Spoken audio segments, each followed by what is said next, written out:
ઘટના બની ત્યારે 2 વાર તો એ લોકો પૈસા લઈ ગયા, ત્રીજી વાર કોઈ નોટિસ નહીં આપી, કોઈ પોલીસ પ્રોટેક્શન નહીં, કશું જ નહીં. એ લોકો આવી ધમક્યા અને જેવી રીતે ગુંડાગીરી ચાલુ કરી, તોડવાનું ચાલુ કરી દીધું. એમણે એવું કીધું કે તમે તોડી જ નાખવાનો છો, અમને ખબર છે. એક કામ કરો, તમે વ્યાસ સાહેબને મળી લો, વ્યાસ સાહેબને મળી લો, એટલે વહીવટ માટે મળી લો. તો અમે જતા રહીએ. મીન્સ શું?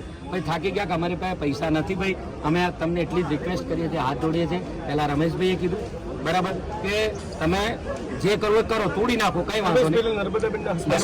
હસબન્ડ એમણે કીધું કઈ વાંધો નહીં, અમને અમારો માલ સામાન છે કાઢી લેવા દો, 2-3 કલાકનો સમય આપો, કેમ કે હું પહેલાથી જ દેવેદાર થઈ ગયો છું. ના માલ સામાન મારો જતો રહેશે, કેમ કે તોડશે એટલે બધું કચરો થઈ જશે, કરિયાણાની દુકાન છે, કશું રહેશે નહીં. બરાબર, તો એ સમય પણ નહીં આપ્યો. એમણે દાદાગીરી ગુંડાગીરી કરીને તોડવાનું ચાલુ રાખ્યું.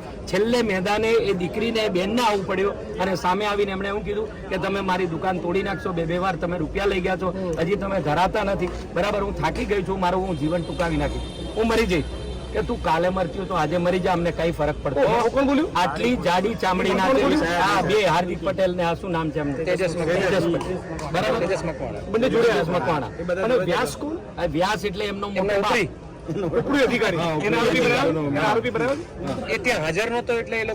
એવી પરિસ્થિતિ થી અમે લોકો બેસી ગયા. વ્યાસી જ મોકલ્યા હતા ને? બિલકુલ.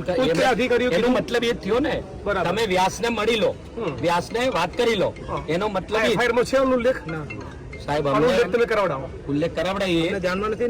તમે જવાબ લખાવો ત્યારે લખાવજો. એના પછી એ બેન દીકરી એવું કીધા પછી એને એમ થઈ ગયું કે હવે મારે જીવવાથી કોઈ મતલબ નથી, કે આ દુકાન મારી જતી રહેવાની. બરાબર છે, અને હું રોડ ઉપર આવી જઈશ. એટલે છેલ્લું પગલું એમને કેરોસીન છાંટી દીધું. બરાબર, અને પોતાના જીવને મતલબ ગુમાવ્યો છે. આ ખરેખર શહાદત વરી છે. છેલ્લે એ જીવન મરણ વચ્ચે ઝોલા ખાતા હતા ત્યારે બી એમની એક જ વાત હતી, છેલ્લો શબ્દ એમનો એ જ હતો, મારી દુકાનને કંઈ ના થવું જોઈએ. ફરીથી સાહેબ હું કહું છું, મેં તો પ્રણ લીધું છે કે જ્યાં સુધી એ દીકરીને બેનને વીરગતિ પામી છે, એ શહાદત વરીને ગઈ, અમારા માટે શહીદ છે, અમે એને ન્યાય નહીં અપાઈએ ત્યાં સુધી અમે જંપીશું નહીં.